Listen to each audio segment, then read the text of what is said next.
Samuel Eto'o rêve de voir le Cameroun remporter la Coupe du Monde 2022 au Qatar. Un objectif pour le président de la Fédération camerounaise de football, une utopie pour certains qui estiment qu'il en fait beaucoup trop. On en parle justement dans cette vidéo.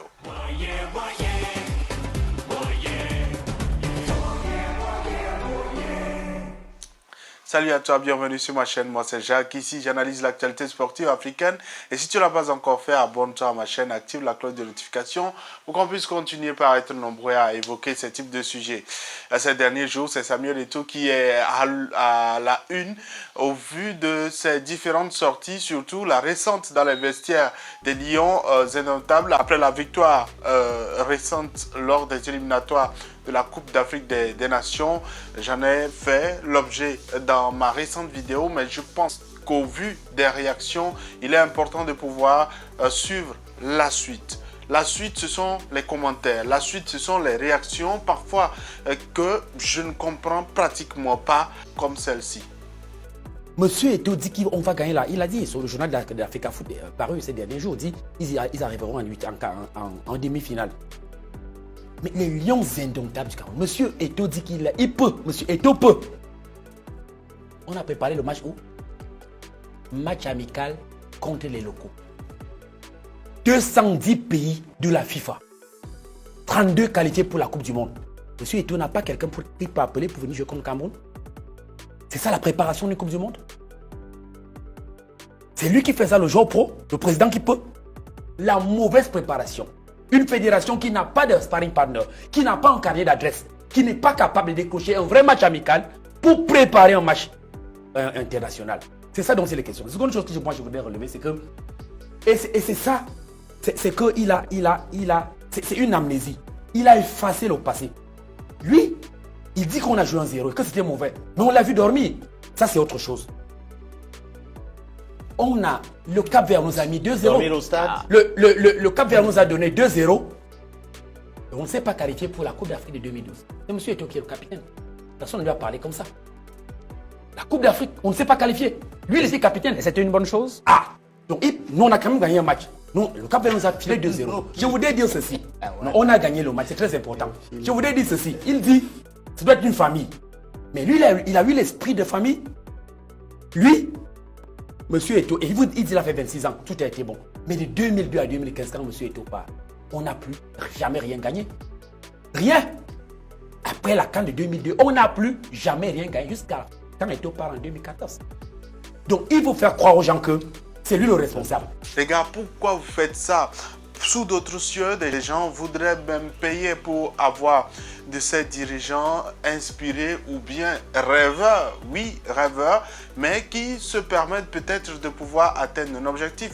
Si aujourd'hui le Cameroun réussit à pouvoir accrocher une place en demi-finale de la Coupe du Monde, je pense que c'est toute l'Afrique qui sera heureuse, c'est tout le continent qui va applaudir et je suis sûr que ce seront les premiers qui condamnent aujourd'hui les déclarations ou même l'ambition de Samuel Eto'o du titre mondial qui vont célébrer, qui vont dire oui, nous sommes les Camerounais.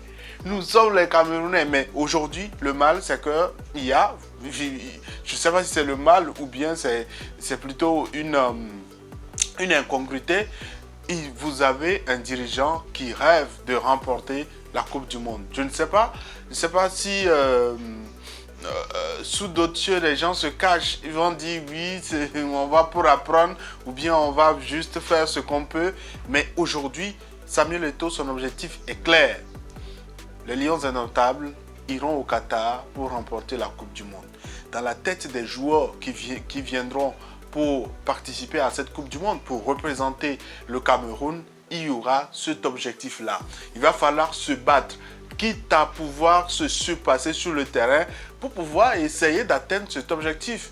Au moins, en ayant cet objectif dans la tête, ça pourra leur permettre de pouvoir atteindre l'étape des quarts de finale ou même s'arrêter à l'étape des huitièmes de finale. Mais on saura quand même que c'est psychologiquement un facteur qui les a boostés.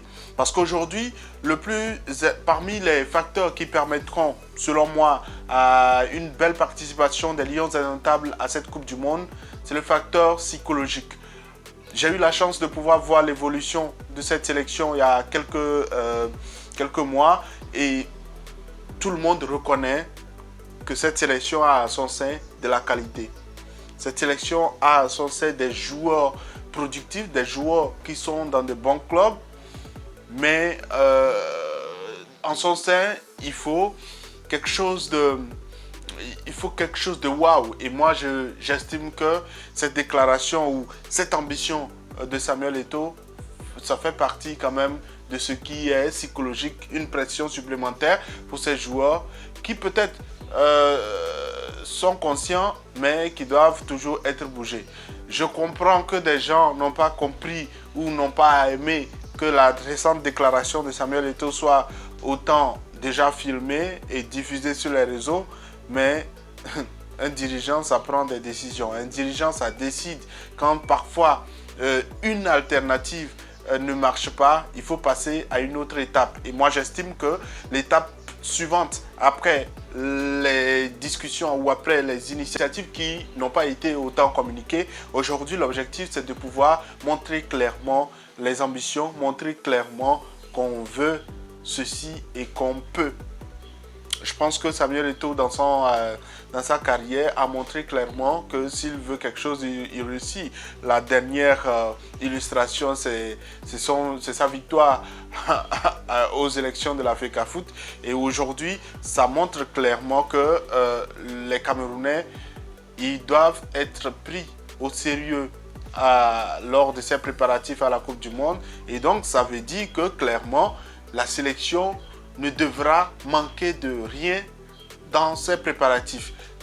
Au-delà de la pression qu'il met sur ses joueurs, il se met également la pression de pouvoir donner les moyens qu'il faut à cette sélection pour pouvoir vraiment être championne du monde dans quelques mois. Je ne sais pas pourquoi ça frustre certains, mais pour moi, je paierais que le président de la Fédération togolaise de football puisse me dire, les gars, on ira à la CAN 2023 pour pouvoir remporter le trophée. Quelle est selon toi ton appréhension après ces déclarations de Samuel Eto'o et les commentaires qui s'en sont suivis? J'attends ton avis et merci sincèrement à tous les internautes du continent d'avoir réagi par rapport à la récente vidéo. J'attends également votre réaction sur celle-ci. À la prochaine. Moi, je ne suis pas content.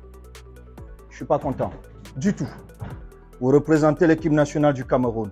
Je m'en fous qui est en face de vous, vous devez faire le job. Vous devez faire le job. J'ai pleuré pendant plusieurs années parce que je manquais mes Coupes du Monde, mais je sais quel problème j'avais.